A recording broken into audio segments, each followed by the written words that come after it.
Time নাই। আর আপনি করছেন আল্লাহ জান্নাত দাও, আল্লাহ জান্নাত দাও।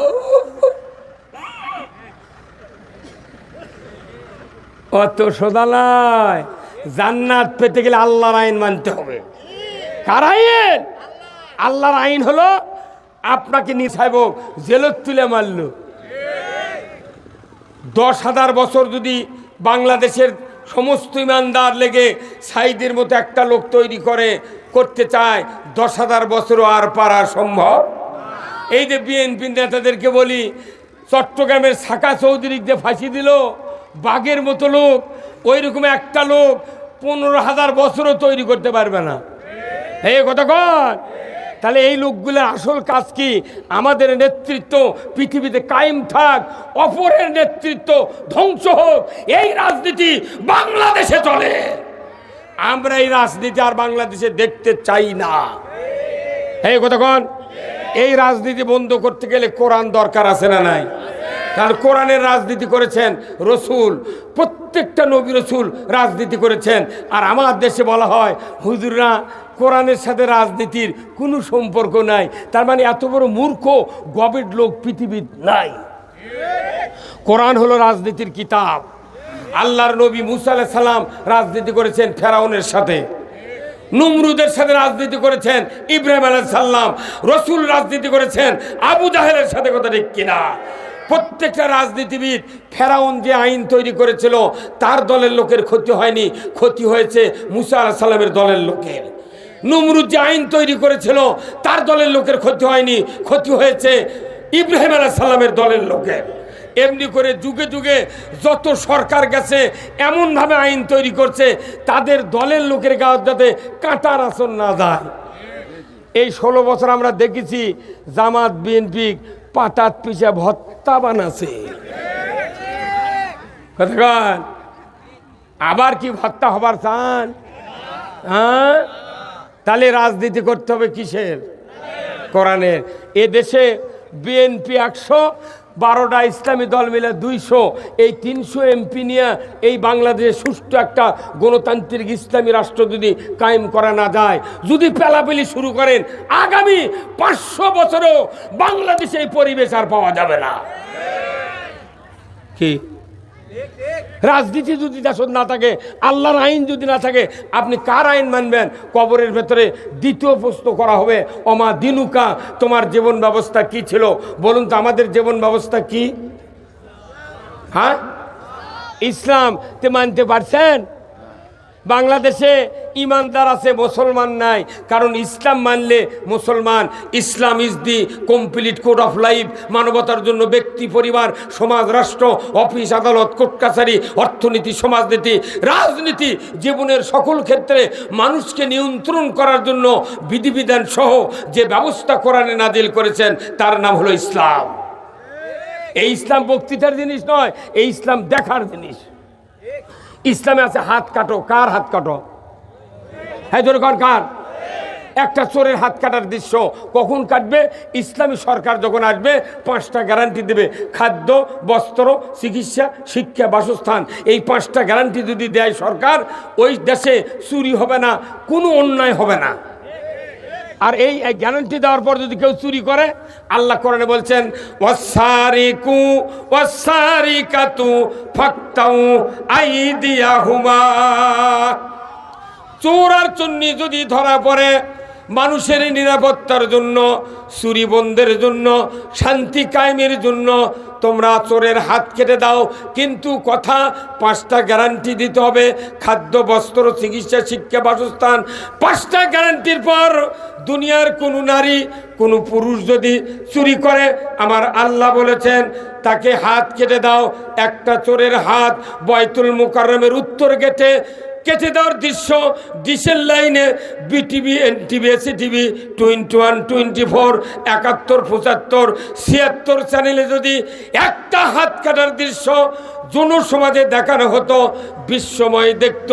চুরি করা তো দূরের কথা, মসজিদে পুরাতন স্যান্ডেলও চুরি হতো না। হ্যাঁ,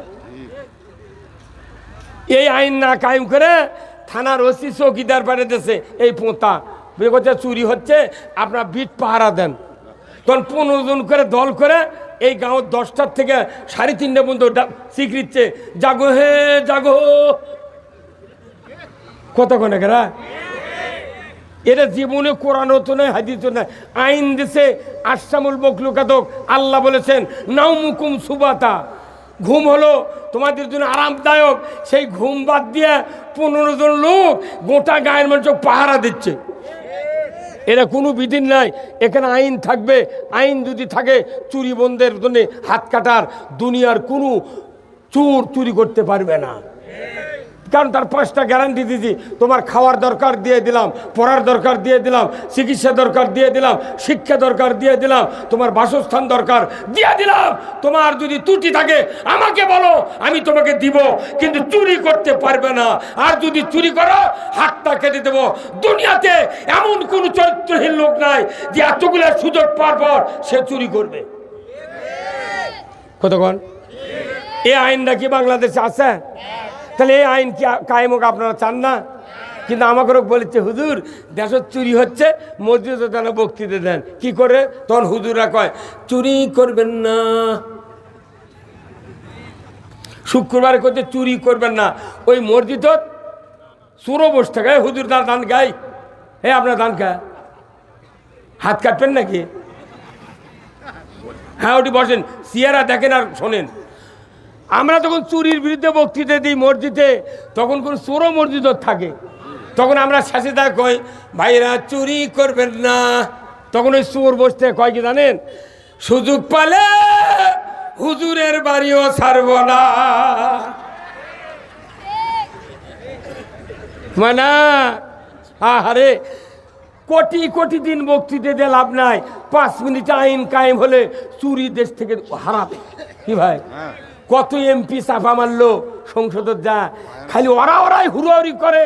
কৃষকের কথা নাই, সারের কথা নাই, দ্রব্যমূল্যের দামের কথা নাই। গ্যাস দেশে আল্লাহ, তারই উপর দুনিয়ার ভ্যাট দিয়ে দাম বাড়ে জনগণক মারিচ্ছে। কারেন্ট হলো দেশের পল্লী বিদ্যুৎ সমিতি দিয়ে আমাকে মারিয়াই পালে দিল। হ্যাঁ আমার টাকাতে মিটার কিনেছি, মাসে আবার ভাড়া দেওয়া লাগবে। তাহলে তুমি আমার জায়গায় পুল পুঁতিছ, পুলের ভাড়া দাও। 10 ফুট স্কোয়ার ফিটে তুমি পুল পুঁতিছ, 10 ফিটের ভাড়া দেওয়া যদি বিল পাও তোমাকে দেওয়া হবে না। বাপরে পল্লী বিদ্যুৎ অবরোধ করছে কি, একে মুজিবুর আর হাসিনার ছবি উঁচর থেকে পাও পর্যন্ত ঠেকাছে। কি তেলবাজি রে, যাই যখন ক্ষমতা যায় তাই মসজিদের সভাপতি, প্রাইমারি সভাপতি, হাই স্কুলের সভাপতি, কলেজের সভাপতি, পায়খানারও সভাপতি। এ ভাই কতক্ষণ টাকা ওটি গাঁৱত কামিল পাশ দাওরা পাশের মৌলবী পচে যাচ্ছে, একজনে মিটিং ডাকে না। মসজিদের মিটিং তুমি আসো, জীবনে ডাকে না। যারা নামাজ পড়ে না তারাই মসজিদের ডাক পায়। প্রত্যেকটা জায়গায় দুর্নীতি ঢুকে গেছে, কোনো দুর্নীতি জগৎ পড়ে না। খালি হুজুররা যদি কথা কয় সেটাই দুর্নীতি। তুই এগুলো কলুকে খালি দেশত যদি ইসলাম কায়েম হয়, দুনিয়ার এই বাংলাদেশের সব মানুষ বুঝবি যে ইসলাম এতদিন শুনেছি, এইবার চোখ দিয়ে দেখতেছি। আজ থেকে 3.5 বছর আগে আফগানিস্তান 47 বছর যুদ্ধ করছে তালেবানেরা। কত বছর? 47 বছর যুদ্ধ করে প্রত্যেকটা ইহুদি নাসারা বাংলাদেশ থেকেও কওয়া হতে তালেবান জঙ্গি, এরা সন্ত্রাসী। 3.5 বছর আগে যখন যুদ্ধ করার চোটে বাইডেনের সরকারের ট্যাঙ্ক, জিপ, কামান, প্লেন, রাইফেল এলে গাড়ি ঘোড়া থুয়ে পড়ে গেছে, তখন ইসলাম বিজয় হয়ে গেছে আফগানিস্তানের 3.5 বছর আগে। আজকে 228টা রাষ্ট্র পৃথিবীতে, সবচেয়ে দ্রব্যমূল্যের, সবচেয়ে দ্রব্যের, সবচেয়ে রেমিডেন্স ওই আফগানিস্তানের টাকার মান সবচেয়ে বেশি। এই মাত্র 3.5 বছরে এত ধনী হলো। কারণ কি? ওখানে ডালিম বেচে, বেদানার জুস বেচে ওরা দেশ চালাচ্ছে। সোনার খনি, তেলের খনি, পেট্রোল, ডিজেল ওগুলো পৌঁছে যাচ্ছে, তোলার মানুষ নেই। আর ওই দেশত ব্যাংকের থেকে 10 কোটি টাকা 5 লাখ টাকা কেউ যদি তোলে, সরকার আইন করছে তোমরা পলিথিন করে টাকা লিয়ে যাবে। দেখি যদি চোর থাকে উই তো কারে নিবি, তাহলে কারে নিলে ওর হাত কাটবো। কথা কনে বারে। আর আমাকে যাচ্ছ কলজার কাছে নিয়ে থাকলে কলজা ফেরে টাকা আদায় করে। কথা কনে বারে। তে তুর্গ কে মানা করছিল? এতবার ক্ষমতাত গেল, একটা আইন চালু করলু না। এমনি তো চাপা খুব দিচ্ছ সংসদে। যারা আল্লাহর আইনের বিরোধিতা করবে তাদের শাস্তি ভোগ করতেই হবে। আল্লাহ আইন দিয়েছে মানুষকে নাজাতের জন্য, মুক্তির জন্য, সেই আইন আমরা মানি না। বলুন তো সুদ হারাম করেছেন কে? সেই সুদ বাংলাদেশে চালু আছে না নাই? তাহলে সুদ খালে কি হয়? সুদ দিলে কি হয়? আর জানাতে উঠে 70টা অপরাধ। রসুল বলছেন সুদের 70টা অপরাধ। 1 নম্বর হলো আল্লাহ রসুলের সাথে যুদ্ধ করা, 2 শেষ নম্বর হলো নিজের মাকে নিকা করা। এর মধ্যে 68টা আছে। সুদ খানে আল্লাহ কোরআনে বলছেন ইয়া আইয়ুহাল্লাযিনা আমানু লা তাকুলুর রিবা, ইমানদাররা সুদ খায় না, ইমান থাকে না। কি তাহলে সুদ খালে ইমান থাকে না? কার কথা? আচ্ছা বলুন তো, অজু করে যদি কেউ 22 হারে অজু থাকবে? একটা মূর্খ মানুষের যদি অজু করে আসে মসজিদে ঢোকার সময় জুতো হাতত করে নেওয়ার সময় কোমর সাপড়াছে, পিছন দিয়ে বাতাস বাড়াচ্ছে, এই লোকটা কি কারু থেকে শুনে কয় ভাই নামাজ পড়া যাবি কি পড়ম? কেউ কয়? মূর্খ মানুষের যদি বুঝা পারে গন্ধ নাই, শব্দ নাই, তাওই আবার ঘুরে অজুখানার যায়। দাঁত কাছ থেকে উঠে আসছে, তাই করছে ভাই এক্ষুনি অজু করে গেলে আলে কে করতে সমস্যা। তাহলে অজু করে যে 22 হারে অজু থাকে। আচ্ছা রোজা করে দুপুরে ভাত খেলে রোজা থাকে? আচ্ছা কেউ যদি নামাজ শুরু করে সূরা ফাতিহা পড়ার পর তার ছেলে বলতেছে আব্বা উত্তর পাড়ার মোজাফফর আমাকে গরু খরচ দিচ্ছে, তখন যদি ওই বাপ নামাজের মধ্যে কয় বাবা মোজাফফর দেরি করবে, নামাজ পড়ে বাড়ায়, এই নামাজ থাকবে? তাহলে আপনি রোজা ভঙ্গের কারণ জানলেন, নামাজ ভঙ্গের কারণ জানলেন, অজু ভঙ্গের কারণ জানলেন। ইমান কবে ভাঙ্গা আত্রায় নদীতে সিংড়া পাশে উঁটুই মধ্যে ঘুরতেইছে। হ্যাঁ, এই সুদ দেশে চালু করা আছে, এই সুদ হারাম, এটা আল্লাহর আইন। আর সুদ চালু করা এটা ব্রিটিশের আইন। ইহুদি নাসারে কি কি পরিকল্পনা! যদি সুদ চালু করা হয় কারো ইমান থাকবে না। অথচ আমার দেশের মসজিদের ইমাম, মাদ্রাসার হুজুর, যারা আল্লাহর নবীর ওয়ারিস, ইন্নাল উলামাউ ওয়ারাসাতুল আম্বিয়া, আলিমগুন, নিশ্চয় আলিমগুন নবীর ওয়ারিস। এই ওয়ারিসেরা সুদের মধ্যে, ঘুষের মধ্যে, চুরির মধ্যে আমরা চলি, এনাও গাওত ভরে না। তাহলে বোঝা যাচ্ছে সুদ আর চুরি, জেনা, অবিচার এগুলো যত লালপা, তার চেয়ে আমরা হুজুরের গাও বেশি লালপা। কি মানে সুদ দিলে সুদ খেলে ইমান থাকে না? কার কথা? বাংলাদেশে কি হচ্ছে? এমন কোনো গ্রাম নাই কিস্তির টাকা চালু না থাকা আছে। আমার আল্লাহ বলেছেন ও পৃথিবীর মানুষেরা, আমি আইন দিয়েছি মানুষগুলিকে দুনিয়াতে শান্তি দেওয়ার জন্য, আখেরাতে মুক্তি দেওয়ার জন্য। এই আইনগুলি যদি জমিনে তোমরা চালু করতে পারো, দুনিয়া হবে জান্নাত। আজকে দেখেন এই যে মাহফিলগুলো যখন করে, ঠিক দেখবেন ওই মাহফিলের সর্বশেষে লেখা থাকে উক্ত মাহফিলে আপনারা দলে দলে যোগদান করিয়া দোজাহানের কামিয়াবি হাসিল করুন। বলুন তো 2 জাহান মানে কি? আগে দুনিয়া, তারপরে আখেরাত। আগে দুনিয়ার ভালাই হবে, চুরি বন্ধ নাই, জানা বন্ধ নাই, নামাজ কায়েম নাই। বাংলাদেশে কোনো হুকুম আল্লাহর নাই, খালি 2টা হুকুম আছে। একটা হলো খাতনা, আর একটা হলো রোজা থেকে ইফতার করা। কত গনে গায়ে ইফতার আবার করে কি? যত বড়ই তোরের উকিল হোক, নেতা হোক, ব্যারিস্টার হোক, যত বড়ই বাসাবাড়ির ডিসিএসপি থাকুক, ওরাও চিন্তা করে যে দেখি ডিসি অফিসের মসজিদের মুয়াজ্জিন কখন আদান দেয়, তখন ইফতার করে। তার মানে কি? ওই ঘড়ির উপর ওর বিশ্বাস। তার মানে যে মহল্লার মসজিদ আছে, মহল্লার প্রত্যেকটা মানুষ ওই মুয়াজ্জিন 2 পাস তারই দিকে তাকে থাকে। তাহলে এই ইফতারটা আছে ঐক্যবদ্ধ হবে একসাথে, আর খাতনা হলো ইমানদার ঘর জন্মিছে, নামাজ পড়ে পড়ুক না পড়ে না পড়ুক, তাই সন্তানও খাতনা করতে হবে। এই দুটা কাম ছাড়া কিচ্ছুই নেই। এই যে হজ করেছে আমার এই ভাই ভুট্টু ভাই, হজ করেনি? এই ভাই যখন হাজি ক্যাম্পে গেছে ঢাকার, তখন ওনাকে ওই মোয়াল্লিম শিখাতেছে, আপনি পড়েন, ইয়ে করেন, ন্যাংটা খোলেন, পায়জামা খোলেন, লুঙ্গি খোলেন, গিঞ্জি খোলেন, সব খুলে আপনি কাপনের কাপড় পরেন, একটা পেঁয়াজ দেন পরনে, আর একটা বগলের তল দেয়, ডান বগলের তল দেয়, উপরে ফেলে দেয়, আপনি মৌত সাজেন। এরা জীবিত মরা। তখন করছে লাইন ধরেন, এই লাইন ধরেন, ধরলাম, এখন কন আল্লাহুম্মা লাব্বাইক লাব্বাইক আল্লাহুম্মা লা শারিকা লাকা লাব্বাইক ইন্নাল হামদা ওয়ান নিয়ামাতা লাকা ওয়াল মুলক লা শারিকা লাক। এই বাংলাদেশে বর্তমানে 25,11,974 জন হাজিয়ার হাজার নিয়ে আছে। যত মানুষ হজ করে উমরা করে সবাই তালবিয়া পাঠ করে করে প্লেনে চড়ে, আবার তালবিয়া পাঠ করে ওই কাবা ঘরের থেকে বিদায় নেয়। মাঝখানের কথাটা ইন্নাল হামদা নিয়ামাত আলা কওয়াল মুলক, নিশ্চয় সমস্ত প্রশংসা আল্লাহ তোমার জন্য, আর সবচেয়ে বড় নিয়ামত হলো আল্লাহ তোমার রাজত্ব। সব হাদিসে এটা কয় আছে, সবচেয়ে বড় নিয়ামত হলো তোমার রাজত্ব। তুই হজ করে এই কথা ওটি কলু, এটি একটা কাক ভোট দিচ্ছ, তোর বাটাম যদি না ফাটায় কিয়ামত দিন আমাকে ডাক দেবেন। হ্যাঁ কথা বলেন নাকি আপনারা? রাজত্ব চলবে কার? আল্লাহ লাহুল খালক ওয়াল আমর, সৃষ্টি করেছেন যিনি, আইন দিবেন তিনি। ইনিল হুকমু ইল্লা লিল্লাহ, একমাত্র হুকুম চলবে আল্লাহ। বাংলাদেশে যত হাজিয়ার হাজার নিয়ে আছে, এরা যদি আল্লাহর রাজত্ব কায়েম করত, আমার বিশ্বাস আর কারু বক্তৃতা করা লাগতো না।